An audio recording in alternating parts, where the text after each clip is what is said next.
I was doing the very thing that I didn't actually want to do, and I didn't seem to be able to control myself. There are around 100,000 searches on YouTube every month on how to be yourself, and there are over 1 billion videos on that topic. That's not even including the variations on that theme, like how to be unapologetically you. So I think it's fair to say that there are millions of us every month wondering who the heck we are. I don't know about you, but sometimes that question, who am I, can be one of the hardest questions to ask ourselves and one of the scariest questions to answer. Why is it that we aren't sure how to be ourselves, and we feel that the only way to discover who we are is to watch a video? I really wanted to come out to the forest today and really be with this theme of authenticity or inner truth, because I know that I'm not the only one who has struggled with this in the past and who every day has to take a moment to realign, to come back to the inner me, because I've been pulled off course by outer influences. I remember in my 20s there was a period where I suddenly just wanted to be silent around people. I wanted to be able to have somebody come to my house and just open the door to them, and they would come into the house and we wouldn't have to speak. And even though I really felt like this desire or this urge was true, I also was thinking to myself, well, this isn't possible. I was so overwhelmed by what people would think, or to be honest, even though there were times that I wanted to be silent, I would find myself talking just to cover up the silence. I was doing the very thing that I didn't actually want to do, and I didn't seem to be able to control myself. There's a quote by the Brazilian writer Paulo Coelho: "Never apologize for being yourself." And we can hear that quote and we can be like, yeah, never apologize, like be yourself unapologetically. But the fact that that quote resonates with so many of us means that we do apologize for being ourselves. We know what it's like to feel that need to say sorry for doing something that was intrinsically us. We want to say, never apologize for being yourself, but at the same time we know that we simply can't help feeling guilty or sorry or selfish if we are completely ourselves.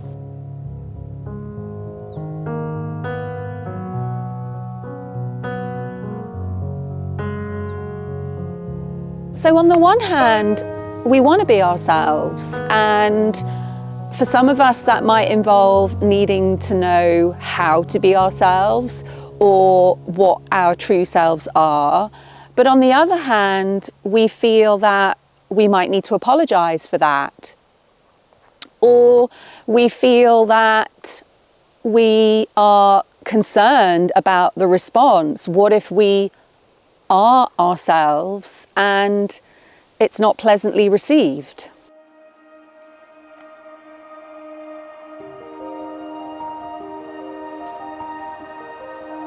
Some of this might be helpful. We want to be aware of others to some extent. For example, if I'm going to go and give a talk at a university on writing and creativity, it's not going to be helpful if I follow that desire to be completely silent. Where we can get into difficulty is where we're judging the situation, but from a place outside of ourselves. And what I mean by that is we're judging the situation because of societal pressures, or we're judging the situation because of family expectations, or because of cultural differences. And so we're gauging who we can be in any given moment by a benchmark that isn't within ourselves and within our full awareness. I think this is why we might find ourselves not knowing who we are, or not thinking that it's possible to be ourselves, because we have cut off from the source of that knowledge, because our attention is on outside of ourselves to tell us who we should be.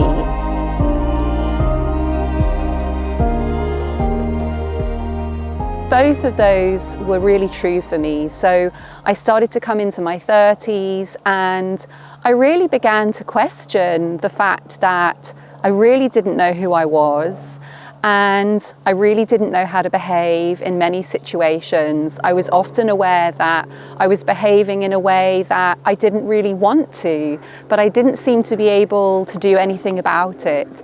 Or I would look back on, say, an evening I spent with friends or family, and I would be like, why was I like that? Why was I behaving like that?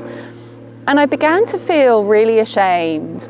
Firstly, because I didn't really know who I was. It's so easy to look around us in society and think, I'm the only one who doesn't know who I am, because we see other people in jobs or expressing themselves, and we assume that they are doing that from the core center of their being. But that isn't always the case. In my 30s, I felt very ashamed for not knowing who I was, and I was also really negative on myself. I was really harsh and critical because I didn't really know my true essence, and because I often found myself not behaving according to a way that felt comfortable for me. You might be able to relate to this concept of feeling embarrassed or ashamed or negative towards yourself. And often this can be expressed in our thinking. And if you're anything like I was, it can come into our thinking in a completely unstoppable way. Like these thoughts just arise, and it's so easy to believe them because we hear them in our mind. It's so easy to think, yes, I am ashamed of myself. And often what that prevents us from doing is talking to other people. And if we don't talk to other people about the fact that we're not totally sure who we are, then it doesn't give us the opportunity to realize that the other person is having that same experience.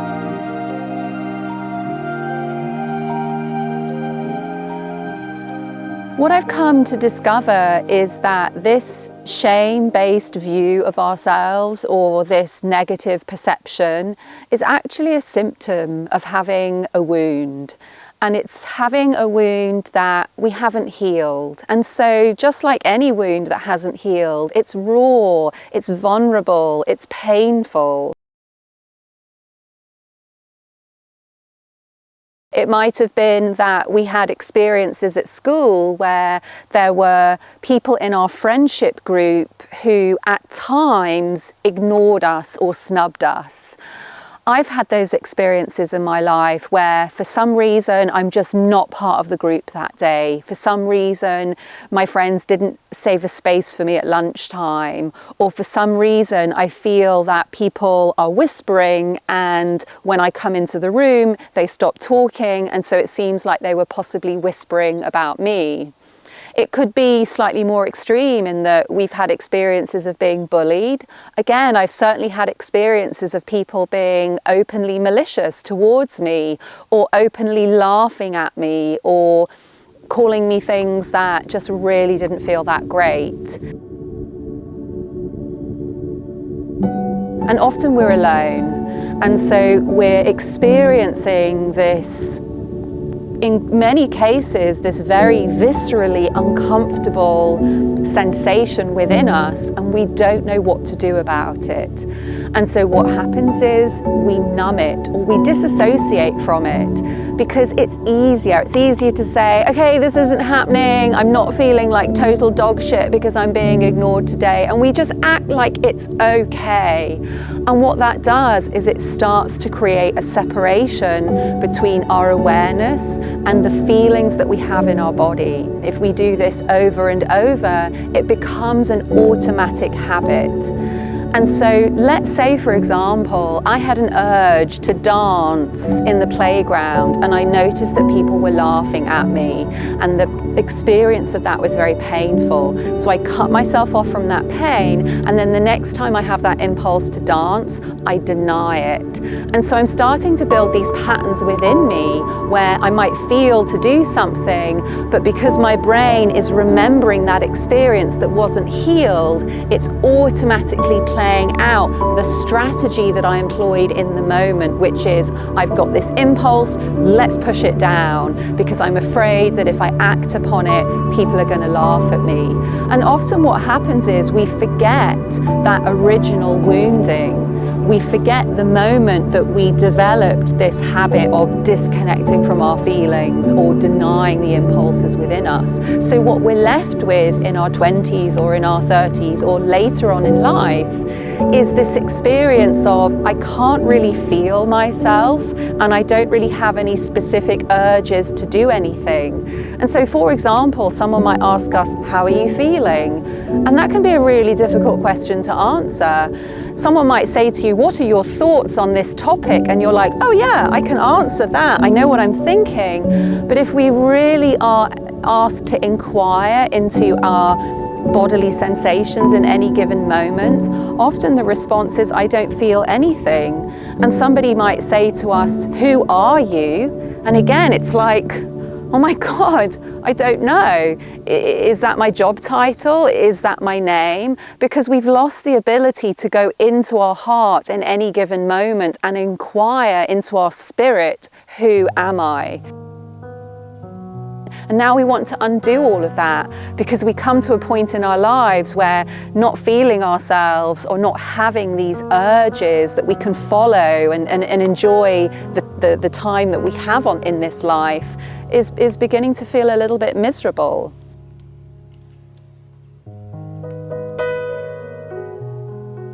I want to give you a term which is the felt sense, and it's a great term to Google if you're beginning on your journey of this self-exploration. So the felt sense is really a term that defines the experience of your inner landscape, so to speak. It might be sensations, it might be feelings, but we're really tuning in to the physical flutters that go on within our body. And this inner landscape and this felt sense, it provides us with our true knowing. So for me now, because I've made this long journey back to myself, when I might sit in meditation and I take a moment to put my attention on my heart and I take a few breaths, I begin to feel sensations in that part of my body. And from those sensations, I might find myself experiencing, oh, today I feel like I'm full of love, or today I feel like really expansive and like having a conversation. And so there's a huge amount of wisdom to be gained from this felt sense. But as I said, because many of us are cut off from this experience, it can seem like a really lonely process. It's so important to be able to have the courage to make that journey back to ourselves. And so we begin really, really simply. It's like learning something new for the first time. Like imagine learning an instrument. You're not going to be able to pick up that instrument on day one. But also remember, if you're having this experience of an inability to be yourself, or you're feeling really cut off from the wisdom of who you are, you now understand that there was some kind of trauma, so there's some kind of wound that needs healing. So imagine you're not just trying to learn how to play the piano, but you're trying to learn how to play the piano with one hand behind your back because you're wounded. And so it becomes even more difficult. And we have these patterns of putting so much expectation on ourselves, like I've got to get this down like straight away, or because it's so uncomfortable to be in that place of unknowing. Both of those were obstacles that I had to overcome. What we do is start to begin to open up to that connection to the felt sense. And so the first thing that we need is space and silence. And often those are the two things that we are most afraid of. So again, if you're like, oh my God, space and silence, that, that really freaks me out, then my love, that's the work that needs to happen. Because without that space and silence, your true self doesn't have the room to emerge. And the space and silence can seem so uncomfortable at the beginning because our mind is so noisy. And the reason that is because we've placed more emphasis on the mind. And so all our attention right now is on our thoughts. And so it's so loud, we can't hear the felt sense in the body. We want to take just brief moments, brief pauses in between those thoughts to experience how we feel. And I want to be really clear here because people often make the mistake. They close their eyes, they sit down in meditation and they're like, I feel like shit. But what's happening here is they're still focusing on their thoughts. When we tune in to just bodily sensation, yes, you may notice a little bit of physical discomfort, perhaps some stiffness or some tension, but what also begins to arise is a lifting of the spirit. And so you will notice something else, some beautiful presence or some awakening as well. Having a morning routine is absolutely essential to make this journey back to yourself, and I'll pop videos down below of what my morning routine looks like. I also invite you to do some intentional journaling. And again, intentional journaling is very specific, so I will put a video below that's going to explain a little bit more about that. There's plenty of journaling and writing videos on this site. So if you're like, oh my God, I don't even know where to start, like I hate journaling, it just feels like I'm rehashing all the crap that's in my mind, then I want to let you know that journaling is a little bit different to that, or certainly the way that I teach it. I also invite you to find a safe space to begin moving with yourself. So whether that's a daily walk, but it's a daily walk without input. So there's no headphones, there's no podcast, there's no music. It's a daily walk where you are literally tuning your attention into the inner physical sensations of your body. For me, I really love to do ecstatic dance. I find that when I'm moving my body, then I start to really feel wisdom and sensation and experience within. Coming out into nature, again, is such a beautiful inspiration for how to find your way back to your inner truth, because nature is true. There's no inauthenticity when you come into nature. So I find when I come to the forest and I just look around, especially today as I've been walking in the forest with this theme of authenticity, I've seen these really beautiful images that just seem to really symbolize what it is to stand in your unique, authentic self. I've seen patches on the trees that are beginning to turn because we're coming into fall now, and it makes me realize there's no embarrassment for making the change sooner than other trees, whereas we can feel that as humans in our life, this kind of embarrassment of being the odd one out. But what we need now is for people to step forward and show their true, authentic self, because what that means is everybody can wake up from the belief that we all have to fit in. We don't have to do that anymore.